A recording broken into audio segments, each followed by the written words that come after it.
Welcome to the Banker Lamp. Please enjoy the video. You're starting with the essentials.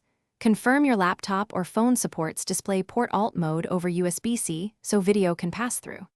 Once done, pick the right cable or adapter.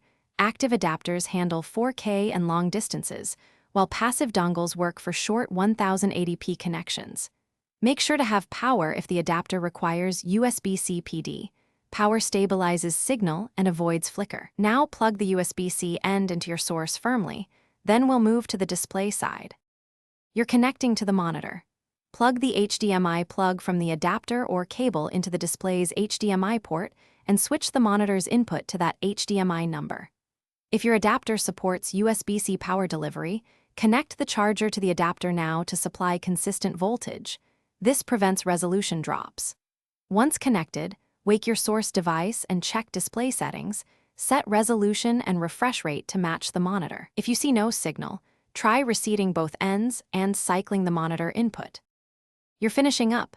Confirm the OS shows the external display and set the correct resolution and refresh rate to prevent scaling issues, 1920x1080 or 3840x2160 as supported. If audio should pass over HDMI, select the HDMI output in sound settings.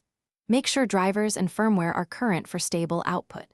If things go wrong, a key troubleshooting tip: swap the cable or adapter and try a different HDMI port or device.